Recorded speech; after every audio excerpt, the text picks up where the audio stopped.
Well, welcome to my reading of the third chapter of Aravind Adiga's The White Tiger. If you have a look down the list here on my Kindle copy, you can see I've upgraded. You'll see that the chapters, this is the first chapter, the first night. Second chapter is the second night. And then you'll see that the third chapter is called The Fourth Morning. So Adiga's departed from his routine here, and there's clearly a reason for that, which will become clearer. I'm going to start by just kind of outlining what's in the chapter and some of the key concepts to emerge from it.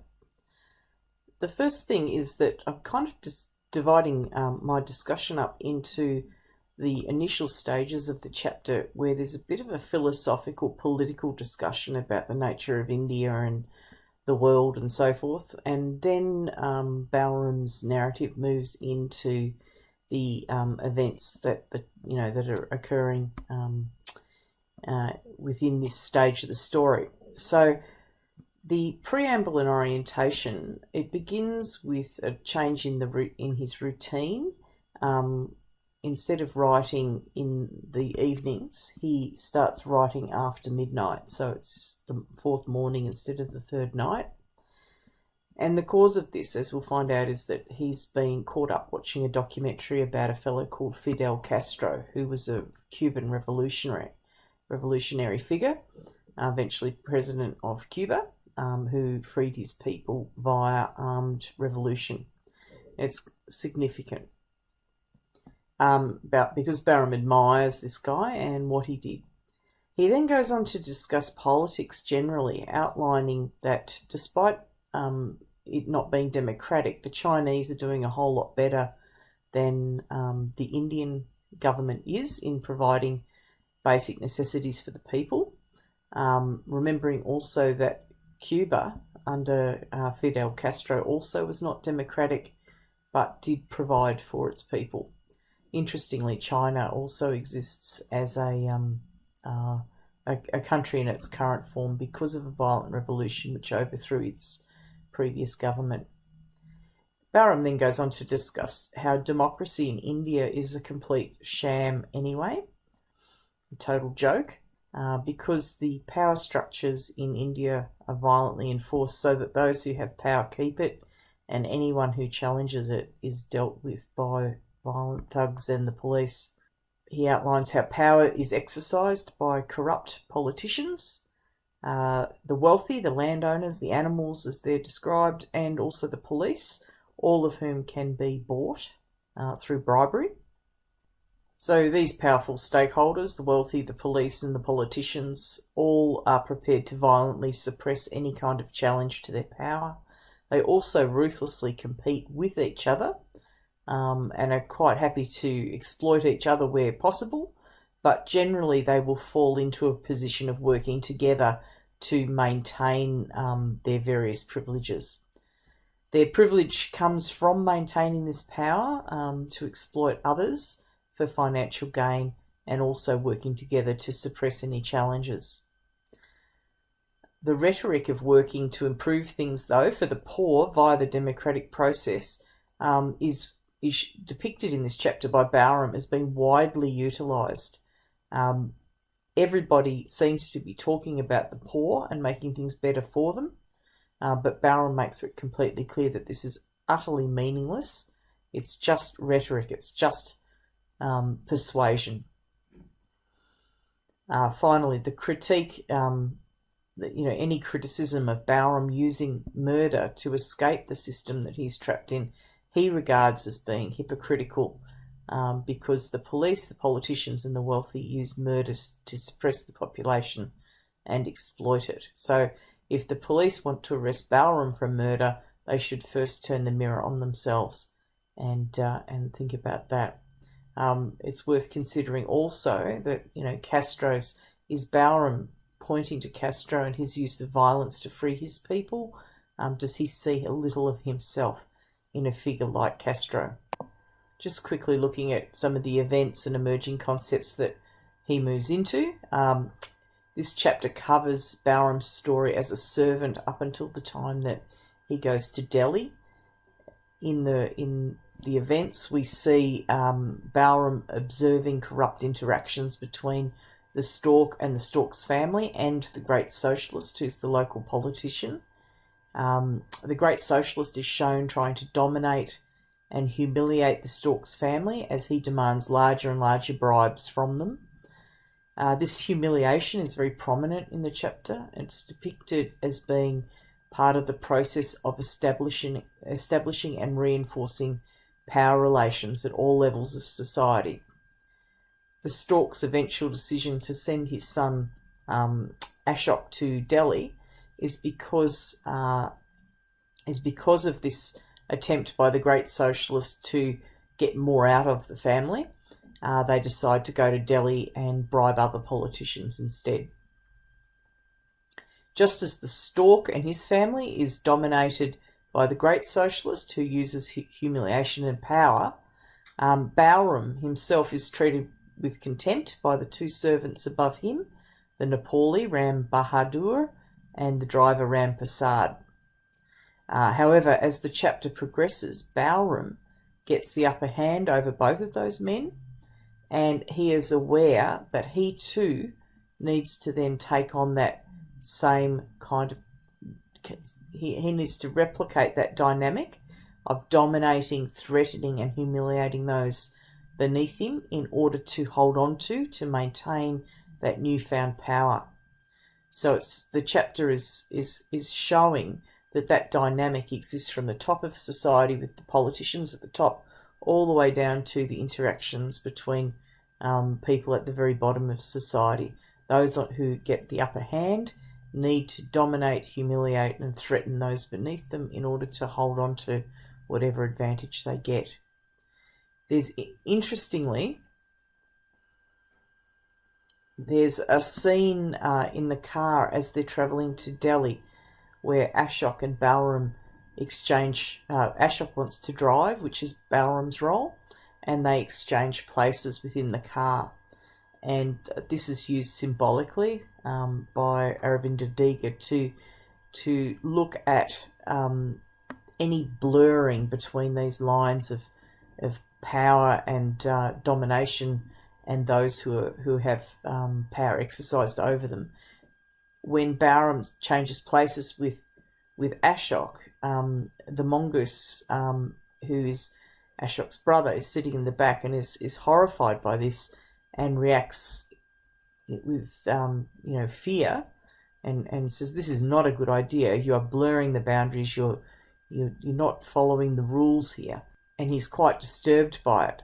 And Ashok himself immediately feels weird and that something is wrong and out of place. So I think the idea there is that any attempt to drop the vigilance that those in power might have, any attempt at dropping that is viewed as dangerous because, it opens up the possibility that, the people on the bottom might take advantage of the situation and reverse the power dynamic and take over, but also maybe the possibility that, and there's a real emphasis on the smelling of each other's scent and so forth, that they might actually begin to recognise each other as both being human, and that's presented very much as being dangerous. Okay, I'm going to move on to actually reading the chapter now and analysing as I go. For the desk of blah blah. But we don't really need these formalities anymore, do we, Mr. Jabal? We know each other by now. Plus we don't have the time for formalities, I'm afraid. It'll be a short session today, Mr. Premier. I was listening to a program on the radio about this man called Castro, who threw the rich out of his country and freed his people. I love listening to programs about great men, and before I knew it, it had turned to 2 a.m. I wanted to hear more about this Castro, but for your sake I've turned the radio off. I'll resume the story exactly where we left off. Oh, democracy. Okay, just want to stop for a second there, and we're going to unpack who this guy Castro is. So I'm just going to highlight Castro, and also the fact that he threw the rich out of his country and freed his people. And also, Balaram loves listening to programs about great men. So he sees this Castro guy as a great man, and he's lost track of time and been so absorbed in this program that it's gone to 2 a.m. and he wanted to hear more about this Castro. So let's just quickly take a look at who Castro was. There's, Wikipedia references and so forth. So he's famous because he led a revolution in a country called Cuba, which is about 140 kilometers off the coast of the United States. He just died last year. So Cuba's just off the coast of America. It's a little island down there. So there's America. It's not that little, I suppose. It's just off the coast, about 140 kilometres. So in 1959, which was in the middle of the Cold War, where the Americans and the Russians were sort of, enemies with each other, not literally coming to blows, not literally fighting a war, but using spies and building up their armaments and so forth. In 1959, Fidel Castro was a young kind of radical in his country, and he led a revolution that got rid of a fairly corrupt dictator called Batista in that country, sort of overthrew him and became, the president of Cuba. Very popular thing to happen in his country. He was widely regarded as being a hero for getting rid of a much disliked dictator. Only problem is he then became very friendly with the Soviet Union, which was America's ally. And so America became kind of very stressed and tense about Castro and Cuba and having this sort of communist country just sitting literally on the edge of it. You might have heard of the Cuban Missile Crisis in 1962, where America and Russia almost came to nuclear war, the closest the world's come to nuclear war. And it was because of the Russian involvement with the Cubans and the build-up of nuclear arms close to America, and America threatening to blockade Cuba and refusing the Russians getting in and out on their ships.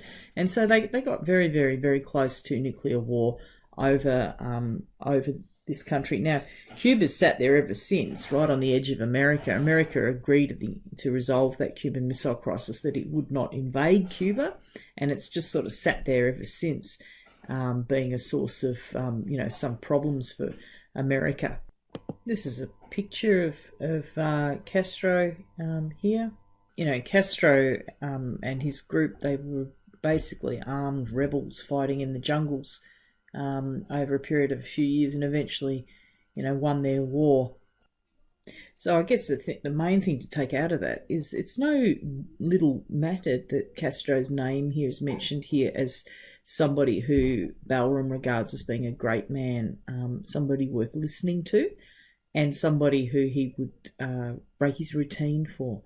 And it's because he threw the rich out of his country and freed his people. And remember that freedom is a theme that just keeps recurring right through this novel. And if you didn't know who Castro was, you might miss that little clue there. Remember also that Castro, it's not just like he freed his country through peaceful means either. He was no Gandhi that kicked the British out through non-violence. He took up guns and fought a war in the jungles to free his people, and Balram admires him for it. So back to the story. So he loves to listen to programs about great men, and before I knew it, it had turned 2 a.m. I wanted to hear more about this Castro, but for your sake, I've turned the radio off. I'll resume the story exactly where we left off. Oh, democracy. Now, Mr. Premier, the little take-home pamphlet that you will be given by the Prime Minister will no doubt contain a very large section on the splendour of democracy in India, the awe-inspiring spectacle of 1 billion people casting their votes to determine their own future. Now, this is dripping with sarcasm, this. He doesn't really mean that democracy in India is a splendour or awe-inspiring. He's got some real criticisms of it. In full freedom of franchise and so forth. Franchise is the vote. I gather you yellow-skinned men, despite your triumphs in sewage, drinking water and Olympic gold medals, still don't have democracy. Some politician on the radio was saying that that's why we Indians are going to beat you. We may not have sewage, drinking water and Olympic gold medals, but we do have democracy. If I were making a country, I'd get the sewage pipes first and then the democracy. Then I'd go about giving pamphlets and statues of Gandhi to other people, but what do I know? I'm just a murderer. So he's really sarcastically saying that India has got its priorities completely around the wrong way, to not provide basic necessities for people, and to think that having democracy over those things is a fantastic thing. I've got no problem with democracy, Mr. Chabot. Far from it. I owe democracy a lot. Even my birthday, in fact. This was back in the days when I was smashing coals and wiping tables at the tea shop in Laxmanga. There was a clapping from the direction of the portrait of Gandhi. The old tea shop owner began shouting that all his workers had to leave whatever they were doing and march to the school. A man in a government uniform sat at the teacher's desk in the schoolroom with a long book and a black pen, and he was asking everyone 2 questions. Name, Bauram Halwai. Age, no age. No date of birth? No, sir, my parents didn't make note of it. He looked at me and said, I think you're 18. I think you turned 18 today. You just forgot, didn't you? I bowed to him. That's correct, sir, I forgot. It was my birthday today. Good boy. Note he's in a government uniform, so this is another example of corruption here, that he's willfully, making bending the rules to get what he wants. And then he wrote that in his book and told me to go away, so I got a birthday from the government. I had to be 18.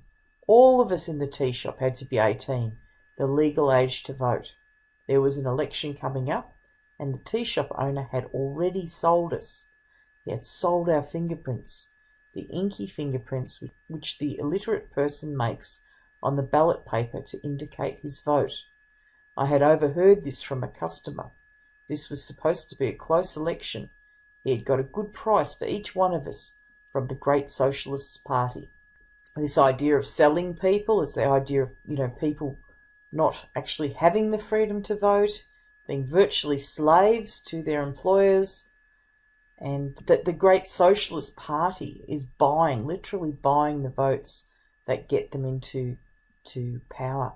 And this idea, remember in the preamble I talked about the corruption at the different levels of society. So we've got the corruption at the level of the Great Socialist. We've got the government officials working to make sure that the corrupt practices go through. We've got the local employers, the small shop owners, engaging in the corrupt system as well. And we've got the people like Bauram and his fellow workers at the very, very, very bottom of the pile, being the ones thoroughly exploited by the whole system. So you should be collecting examples of corruption, because it's one of the major themes of the novel.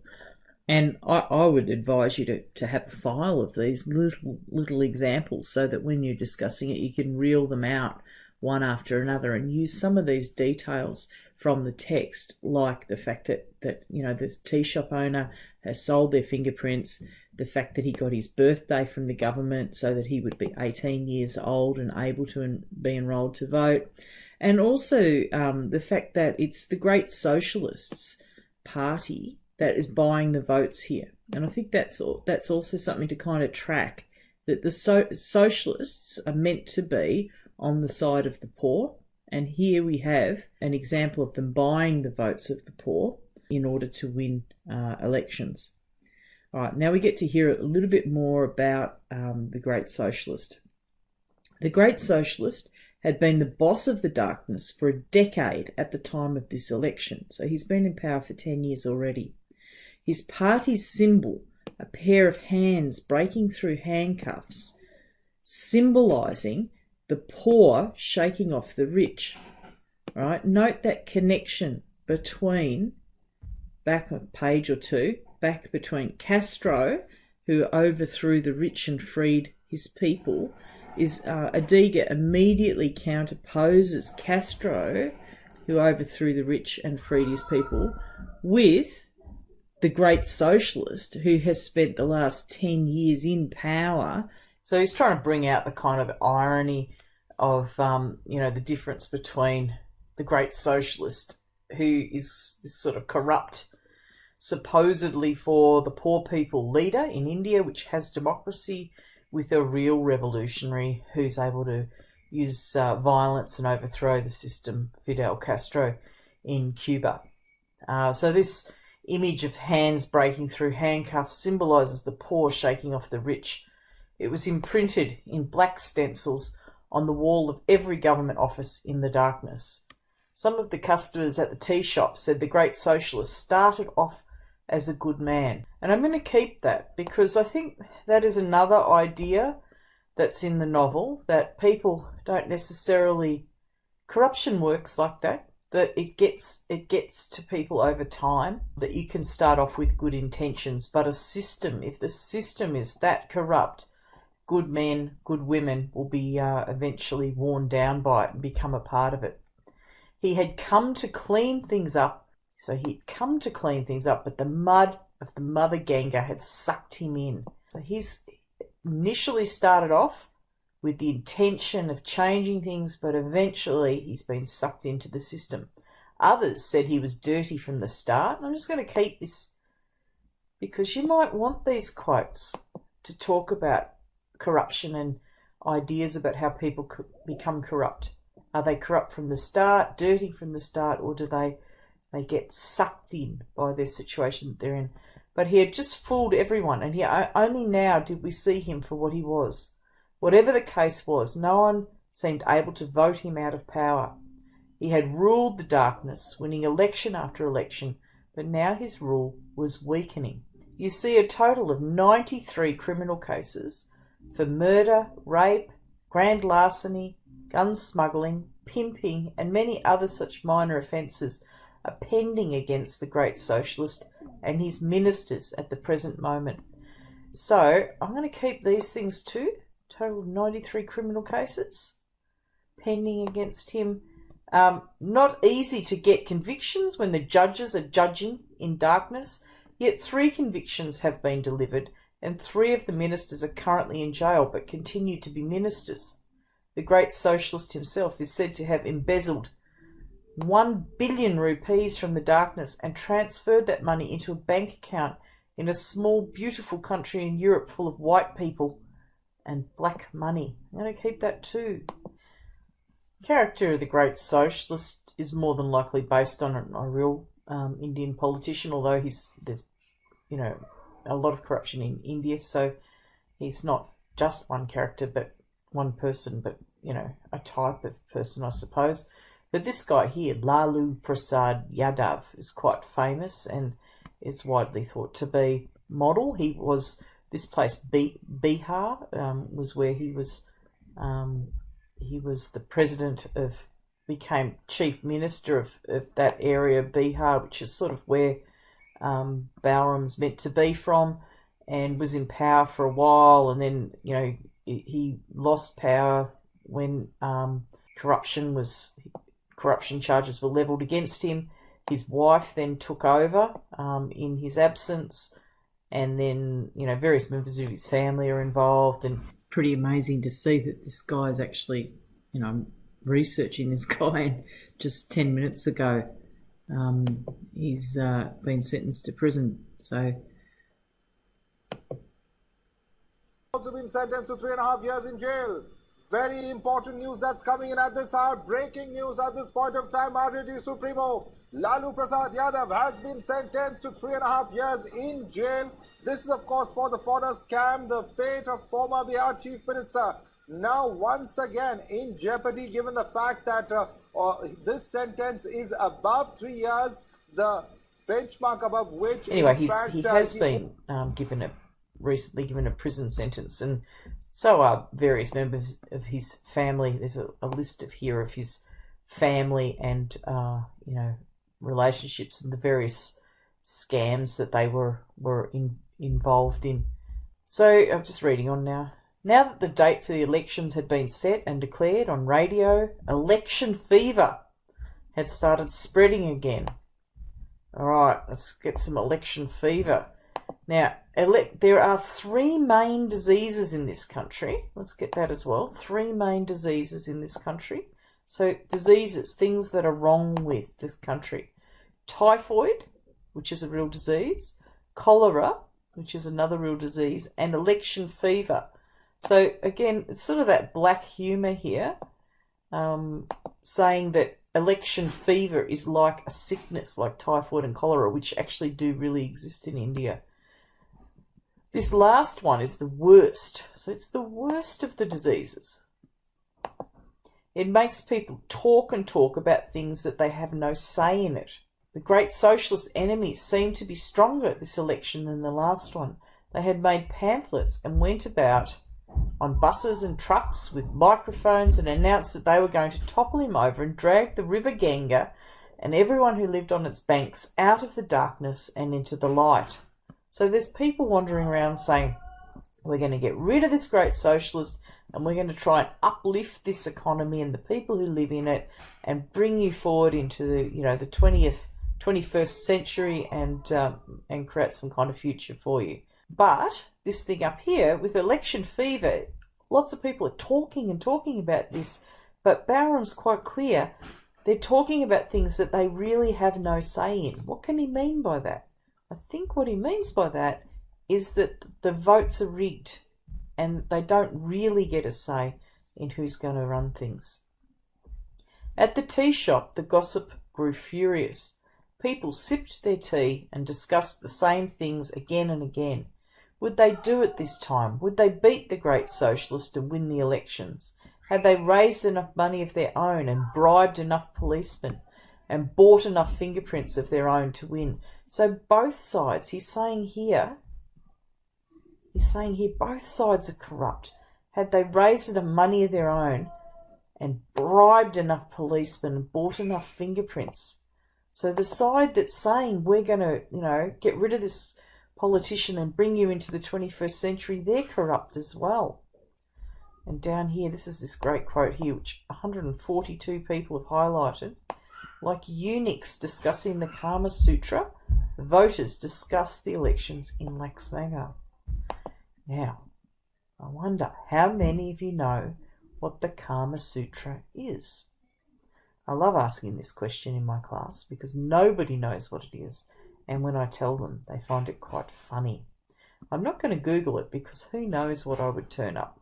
Basically, the Kama Sutra is a famous book that involves different types of sexual positions and kind of lists them. That's what the book is. So eunuchs discussing the Kama Sutra, this book which shows lots of different sexual positions. And what's a eunuch? How many of you know what a eunuch is? Again, I ask people in my class and there's always one that knows. A eunuch is, or if you watch Game of Thrones, you'd know, because they're quite famous in Game of Thrones, the Unsullied. Eunuchs are men who have had their reproductive organs removed. So they are no longer intact. So the idea then is a eunuch, this is like men who no longer have their reproductive organs discussing the many sexual positions one could get into. What does he mean by that? Is that the same as voters discussing the elections in Laxmanga? What he's saying there is that it's pointless. That voters, people in Laxmanga are discussing the elections in Laxmanga as if they really have a say in it, is just as pointless as men who don't have sexual organs discussing all of the different sexual positions one could get into. It's a waste of time. It's pointless. They have no power. They lack the capacity to actually make any kind of impact on these elections at all. One morning, I saw a policeman writing a slogan on the wall outside the temple with a red paintbrush. Do you want good roads, clean water, good hospitals, then vote out the Great Socialist. Now here again, who's writing the slogan? It's a policeman. So the policemen in uniform are actively campaigning in these elections. And in this case, the policeman is campaigning against the Great Socialist. Other policemen might campaign for him. Depends who's bought who. For years, there was a deal between the landlords and the Great Socialist. Everyone in the village knew about this. But this year, something had gone wrong with the deal. So the four animals had joined together and started a party of their own. And below the slogan, the policeman wrote, "All India Social Progressive Front, Leninist faction." All right, so this here is the landlords' party, and this guy Leninist, is a link to the Russian Revolution, which and then it's totally ironic here because this is the name of the landlords' party. Because in the Russian Revolution, the Leninists, led by a guy called Vladimir Lenin, they overthrew the Russian Tsar and seized the land off the landlords and gave it to the peasants. So the idea that the landlords in India who have this village locked down are leading this Leninist faction progressive front is absolutely absurd. And it's just a sham. But Adiga and Bowram is presenting this whole thing as a sham where these rich, wealthy people on all sides are kind of seeking to pretend that they are there for the large, massive underclass of Indian people, but they are not. In the weeks before the elections, trucks bumped up and down the dirty street of Laxmanga, full of young men holding microphones, saying, "Stand up to the rich." So just remember also how we started this chapter. We started with Fidel Castro, who did stand up, successfully stood up to oppression in his country, overthrew a dictator, and in Bowram's own words, he gave freedom to the people of his country. We've got this now. He's counterposing this with people who are using the same rhetoric, using the same words to kind of pull the poor people in behind them, but it's thoroughly corrupt. Vijay, the bus conductor, was always on one of these trucks. He had quit his old job and joined politics now. That was the thing about Vijay. Each time you saw him, he had done better for himself. I like that. So you could use that. Vijay, he is constantly finding new ways to kind of move himself into a better position. He was a born politician. He wore a red headband to show that he was one of the Great Socialist supporters. So red is the symbol of the revolutionary. Red is the colour of the left. So he's the Great Socialist sort of commandeered that. He made speeches every morning in front of the tea shop. The landlords brought in trucks full of their own supporters in retaliation, and from these trucks men shouted out, "Roads, water, hospitals, vote out the Great Socialist." So he's saying Vijay is wearing red and saying that they're the socialists, and these guys are shouting out, "No, no, no, no, no, we're the ones that are for the poor." A week before the elections, both sides stopped sending out their trucks. I heard what had happened while cleaning up a table. The animals' bluff had worked. So it's all a bluff, this setting up of this party. It's a bluff. The Great Socialist had agreed to cut a deal with them. Vijay bowed down and touched the feet of the stork at a big rally in front of the tea shop. It seemed that all the differences had been patched up and the stork had been named the president of the Laxmanga branch of the Great Socialist Party. Vijay was to be the deputy. So 1 minute they're fighting, and the next minute the stork is the president of the Great Socialist Party, and Vijay's worked his way up again. Remember that we've had them. Remember here, the landlords had always been supporters, but this year something had gone wrong. So they've gone off, they've set up their own party, pretended to be, the Socialist Party. The Great Socialist gone, oh, this isn't going to work. I might actually lose this election or not, or someone else will get it off me. And then they've got back together with the animals, the landlords, getting more power out of the deal. Now the rallies were done, the priests celebrated a special puja to pray for the Great Socialist victory. So we've got the priests involved. Religion is there also, part of it. Mutton biryani was distributed on paper plates in front of the temple, and in the evening there was free booze for all. So these are the kind of details that can sometimes be really cute to slip in. The priest joins in giving mutton biryani and free booze for all to celebrate, praying for the victory. Lots of dust, and policemen came into the village next morning. One officer read out voting instructions in the marketplace. Whatever was being done for our own good. Done for our own good.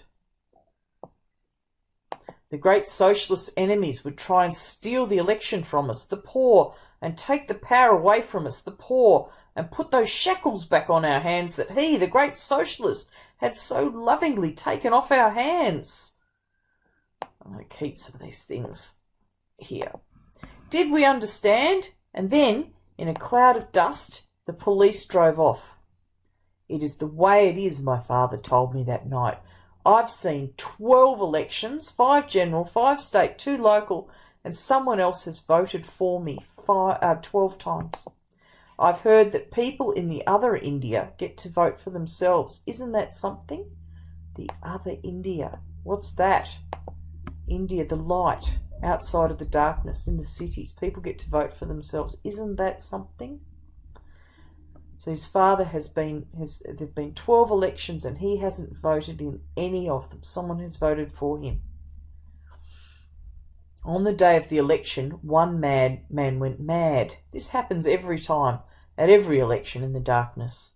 One of my father's colleagues, a small dark-skinned man whom no one had taken any notice of until now, was surrounded by a mob of rickshaw pullers, including my father. They were trying to dissuade him, but only half-heartedly. They had seen this thing happening before. They wouldn't be able to stop this man now. Every now and then, even in a place like Laxmangar, a ray of sunlight will break through. A ray of sunlight. Break through. All these posters and speeches and slogans on the wall, maybe they get into a man's head. He declares himself a citizen of the democracy of India, and he wants to cast his vote. That was where this rickshaw puller had got to. He declared himself free of the darkness. He had made his Benares that day. He began walking straight to the voting booth at the school.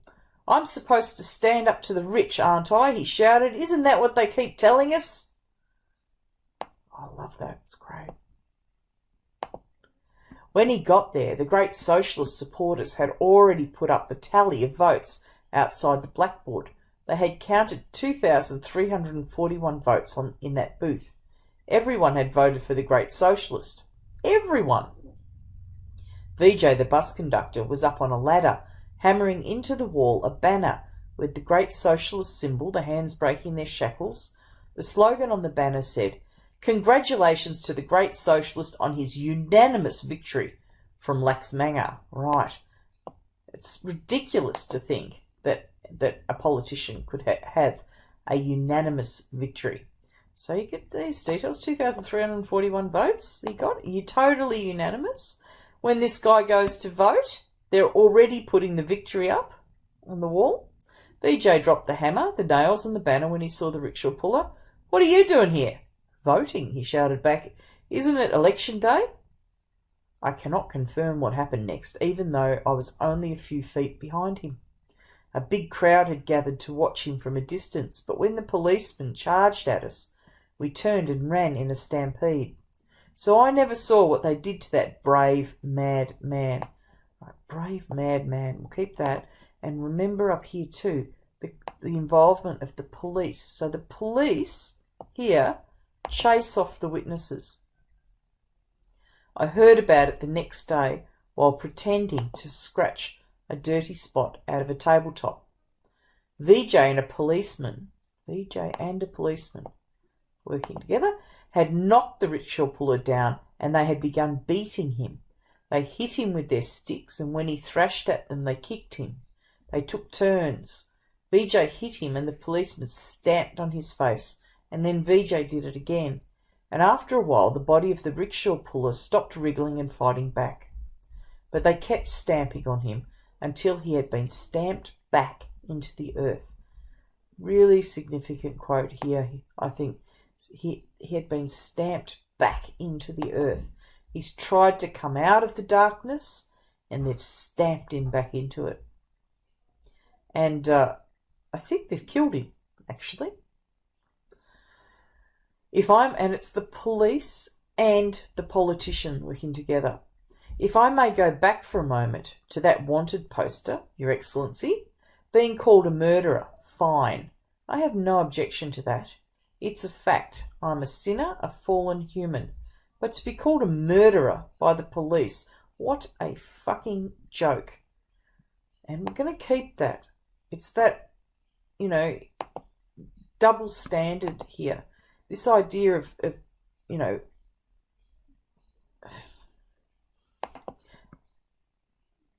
I think one of the things Adiga wants to talk about is wants us to think about is under what situations or circumstances is it okay for human beings to take the life of another human being.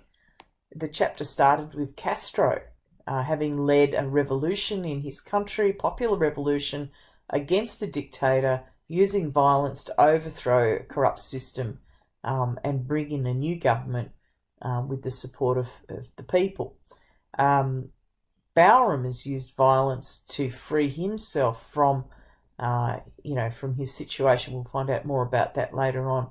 In this situation, we've got the police and politicians using violence and murder to hold the poor lock them into the oppression and the lack of freedom, and to keep their own power. Maybe I think Adiga's sort of wanting us to think about the fact that a corrupt system is held together by violence ultimately, and to think about how critical do we want to be of somebody who uses violence to get rid of a violent, corrupt system. Here's a little souvenir, and it's why when I read essays, I get really, really, really bored with reading essays about Bowram's morality and his, the fact that he's such a bad person because he's killed somebody, when this novel is full of people who are willing to take lives and destroy the lives of others. He is only one of all of the characters, really, who are prepared to do that. And I guess I just find it kind of boring to read many essays from people who want to talk about, whether Bowram is a good person or a bad person because he's committed a murder, when, Adiga's clearly saying that the entire system is based on people being prepared to murder anyone who steps out of line. And that includes the landlords, those who own the wealth within the country. It includes the politicians who have the political power. And it includes the police. And they all work together to murder anyone who challenges their power. And so when Bowram becomes a murderer, really he's just taking on the same tactics as those who've held him in place. And I think Adiga also, by giving us that example of Castro at the start, also wants us to reflect on, the the circumstances in which it may be okay, and we have seen it as being okay. The French Revolution, the American Revolution, wars, when our country goes to war and we as a nation may feel that it's a just war, when our governments send our soldiers off to a conflict where they may be taking lives. There are many situations in which people believe that the taking of human life can be justified and is the correct thing to be doing for whatever reason, and we may dispute that at any time whatsoever. But simply to take a person who has killed and say that that person is evil is something I think Adiga wants us to think about, particularly in a country like India, where that, as he says, what a fucking joke to criticize somebody for being a murderer in a country where the police are involved in killing people.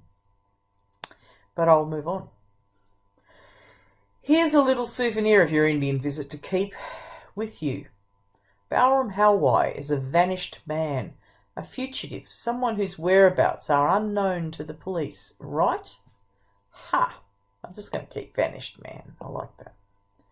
Ha! The police know exactly where to find me. They will find me dutifully voting on election day at the voting booth, in the school compound, in Laxmangar, in Gaya district, as I have done in every general, state and local election since I turned 18. I am India's most faithful voter, and I still have not seen the inside of a voting booth. So he's on the run. The police can't find him, but still the ghost Balram continues to vote back in his hometown. Now, though the elections were due soon in Dhanbad, life went on as ever within the high walls of the Stork's house. He sighed as his legs were pressed in warm water. Games of cricket and badminton went on around him, and I washed and cleaned the 2 Pomeranian dogs faithfully. Then one day a familiar face turned up at the gate. Vijay, the bus conductor from Laxmangar, my childhood hero, had a new uniform this time. I'm going to keep childhood hero. Had a new uniform this time. He was dressed all in white and wore a white Nehru cap on his head and had rings of solid gold on 8 of his fingers. Public service had been good to him, with the Nehru cap on his head and rings of solid gold on 8 of his fingers. So just keep those details in case we want to talk about Vijay and his climb up the ladder. I waited by the gate and watched.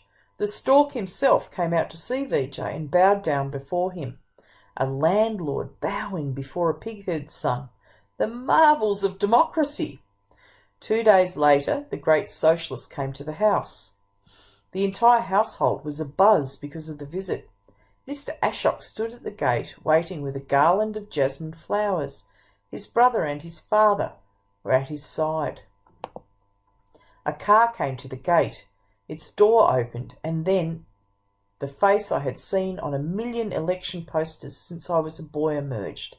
I saw the puffy cheeks, the spiky white hair, the thick gold earrings. Again, details. I've seen these used really beautifully in essays when discussing the Great Socialist. Vijay was wearing his red headband today and holding up the flag with the breaking shackle symbol. He shouted, "Long live the Great Socialist!" The great man folded his palms and bowed all around him.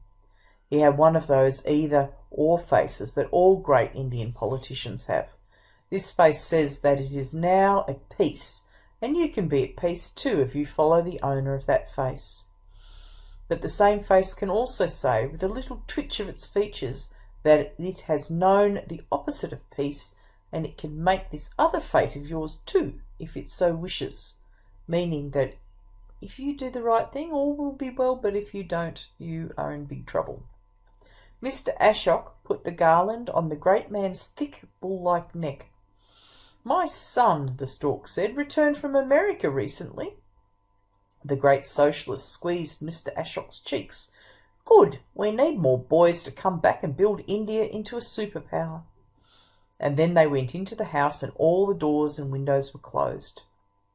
After a while, the Great Socialist came into the courtyard, followed by the old man. The the mongoose and Mr. Ashok. I was trying to overhear them, and so pretended to be sweeping the ground, while inching closer and closer to them. I had swept myself right into hearing distance when the Great Socialist tapped me on the back. "What's your name, son?" he asked. Then he said, Your employers are trying to bugger me, Balram. What do you say to this?"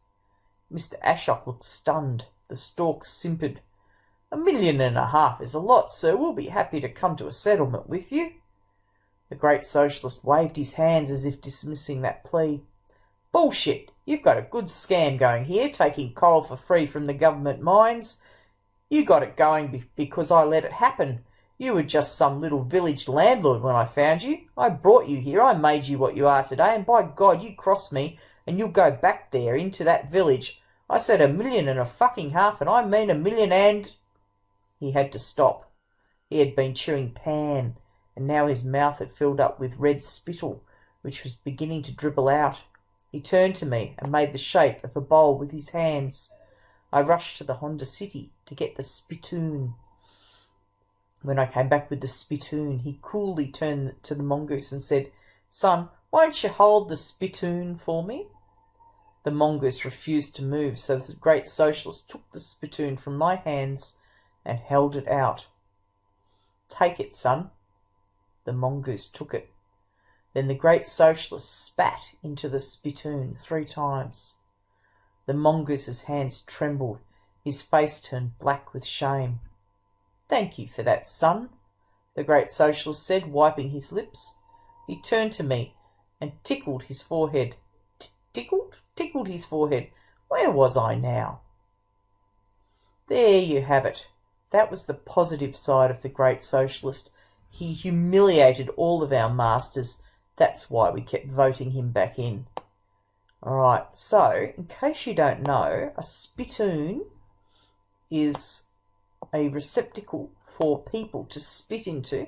Back in the olden days, when people used to chew tobacco, spittoons used to be everywhere in, pubs, on trains, all over the place, because people who chewed tobacco needed to spit, and I gather they do when they chew this pan stuff as well. And as you'll get from down here, where we're talking about humiliating the masters, he wants the mongoose. They're bargaining over money, and he wants the mongoose to hold the spittoon for him. Now, this is a way of humiliating the mongoose and showing who's superior. And so the mongoose is shaking with anger and rage and doesn't want to do it, but in the end he does. And so the Great Socialist is able to kind of show who's in charge, and by humiliating the mongoose. Remember that the mongoose is Ashok's brother, one of the stork's other son. That night, on the pretext again of sweeping the courtyard, I got close to the stork and his sons. They were sitting on a bench, holding glasses of golden liquor and talking. Mukesh, sir. Now, Mukesh, sir, is the mongoose. And I think his name is... I think Balram just calls him sir. I think his name is Mukesh. And then he calls him Mukesh, sir, because he's like his boss. So Mukesh, sir, had just finished. The old man shook his head. "We can't do that, Mukesh. We need him." "I'm telling you, father, we don't anymore. We can go straight to Delhi. We know people there now."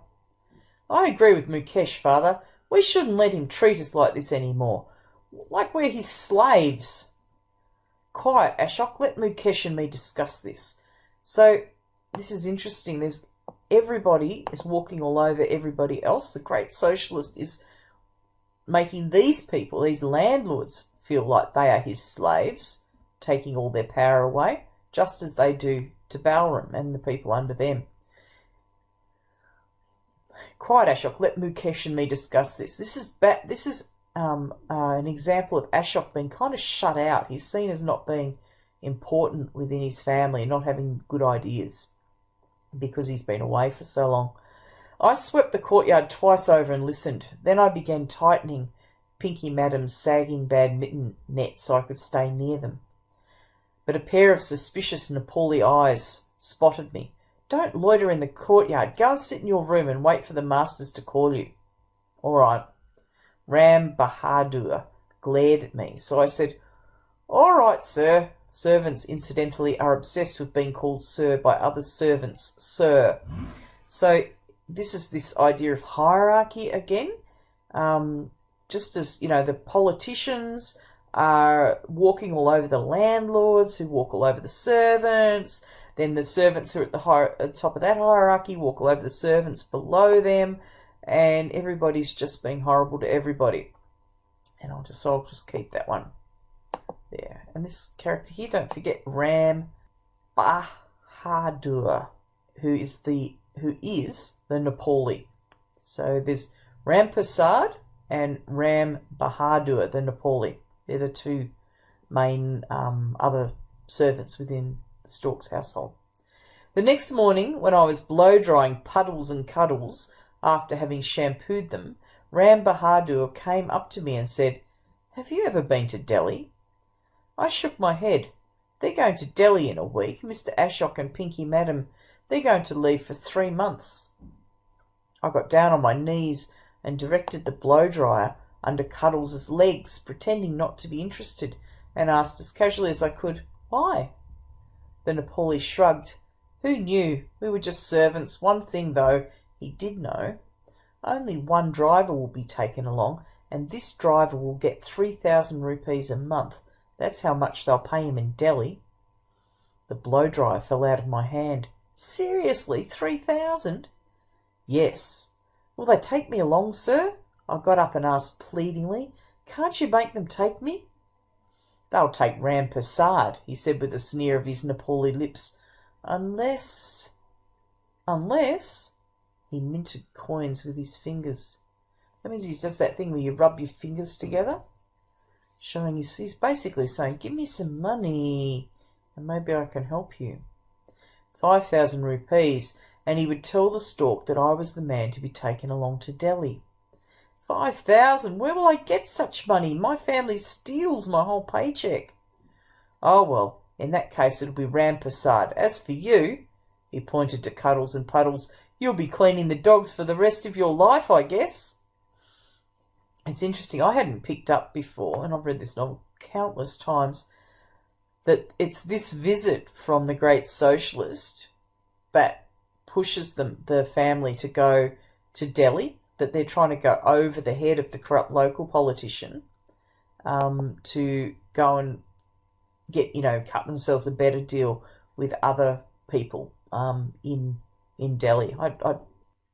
I reckon if it was me and I was getting myself organised with this material, I'd use this and I'd get a series of quotes and I'd write myself a little half a paragraph about hierarchies and how people at the top are always looking to control people underneath them. And it goes from the very top with the politicians, the police, through to the minor landlords, all the way down to the servant classes, and then finally finishes with Bowram. His family is taking his paycheck, and he's at the very bottom of the pile, and he's so low that his job is to clean the dogs, and that's where he's going to stay, at the very bottom of this heap. I woke up, both nostrils burning. It was still dark. Ram Prasad was up. He was sitting on his bed, chopping onions on a wooden board. I heard tack, tack, tack of his knife hitting the board. What the hell is he chopping onions so early for, I thought, turning onto my side and closing my eyes again. I wanted to go back to sleep, but the tack, tack, tack of the knife hitting the board insisted. This man has a secret. I stayed awake while the man on the bed chopped onions. I tried to figure it out. What I had noticed about Ram Prasad in the past few days. For one thing, his breath had gone bad. Even Pinky Madam complained. He had suddenly stopped eating with us, either inside the house or outside. Even on Sundays, when there would be chicken, Ram Prasad would refuse to eat with us, saying he had already done so, or he wasn't hungry, or... The chopping of the onions continued, and I kept adding thought to thought in the dark.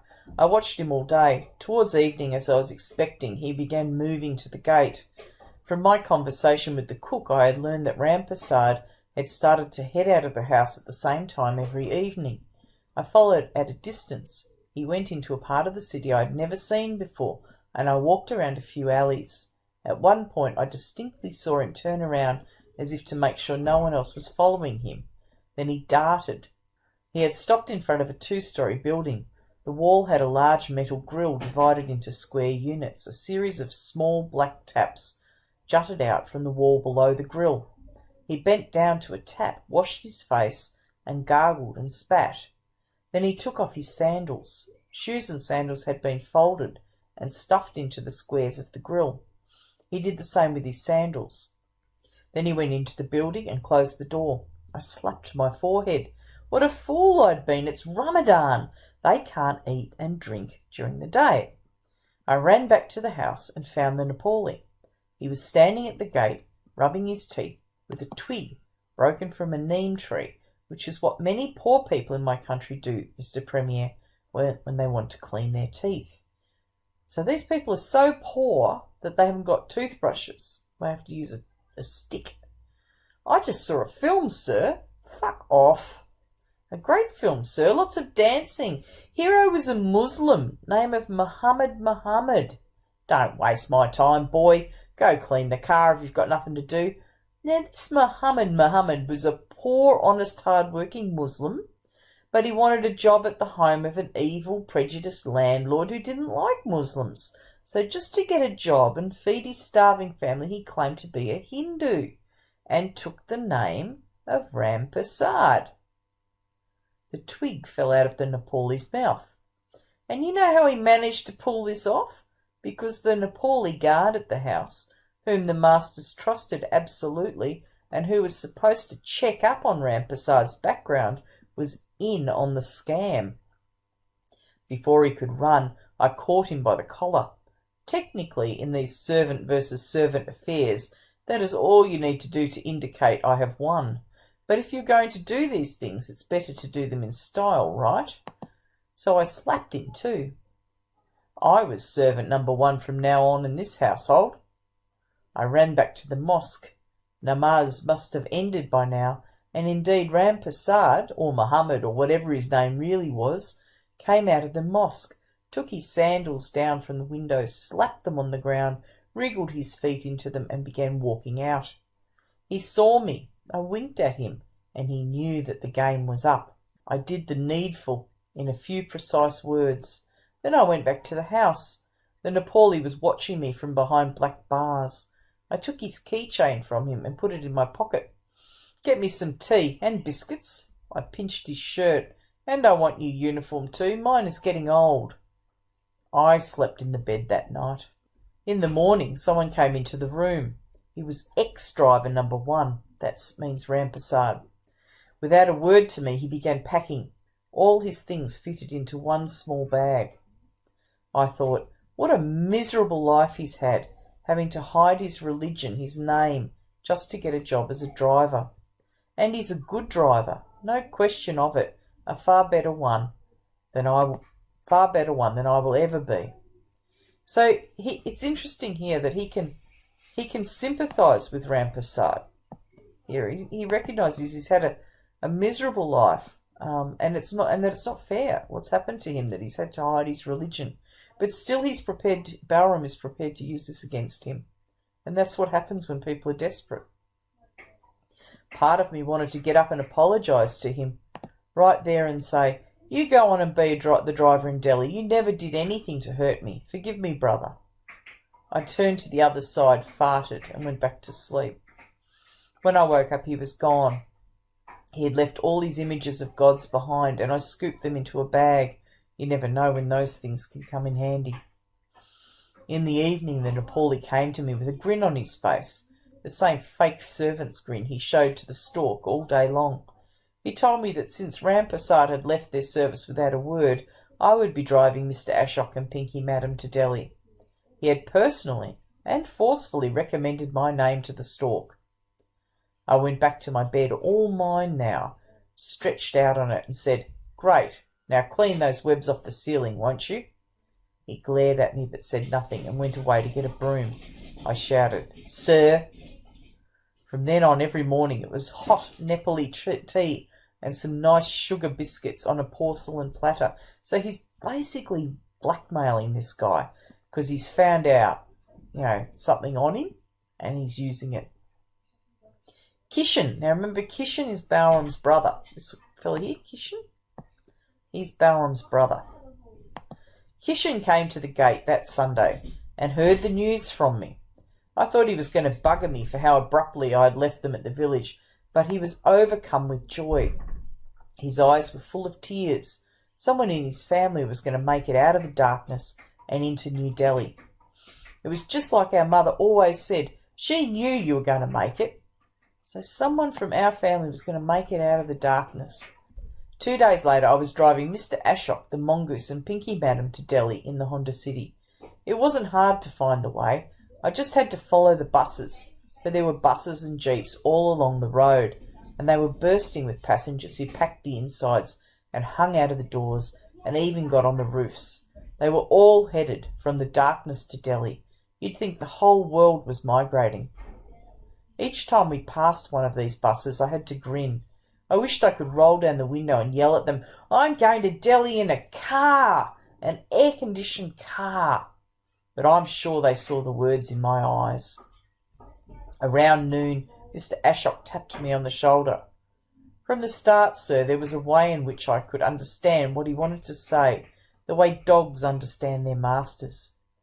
And I keep that. He understands Ashok the way a dog understands its master. So they are connected to each other, but very much in a hierarchy, with Ashok at the top.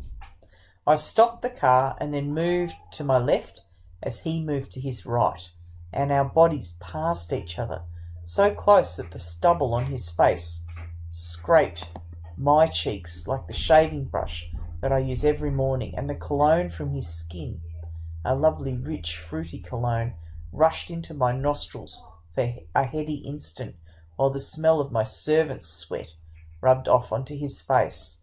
And then he became driver, and I became passenger. He started the car. The mongoose, who had been reading a newspaper the whole time, now saw what had happened. "Don't do this, Ashok." He was an old-school master, the mongoose. He knew right from wrong. "You're right, this feels weird," Mr. Ashok said. The car came to a stop. Our bodies crossed each other again. Our scents were exchanged once more, and I was again the driver and servant, and Mr. Ashok was again the passenger and master. We reached Delhi late at night. It is not yet 3.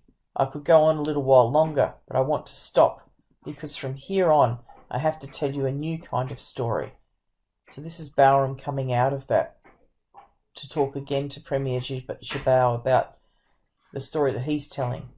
"Remember, Mr. Premier, the first time, perhaps as a boy, when you opened the bonnet of a car and looked into its entrails. Remember the coloured wires twisting from one part of the engine to the other, the black box full of yellow caps, enigmatic tubes hissing out steam and oil and grease everywhere. Remember how mysterious and magical everything seemed. When I peer into the portion of my story that unfolds in New Delhi, I feel the same way. If you ask me to explain how one event connects to another, or how one motive strengthens or weakens the next, or how I went from thinking this about my master to thinking that, I will tell you that I myself don't understand these things. I cannot be certain that the story as I will tell it is the right story to tell. I cannot be certain that I know exactly why Mr. Ashok died. It will be good for me to stop here. When we meet again at midnight, remind me to turn the chandelier up a bit. My story gets much darker from here." And I just want to keep this bit here, that he himself, and it does take on this almost dreamlike quality, this next section, that he's not entirely clear how things happened the way that they did.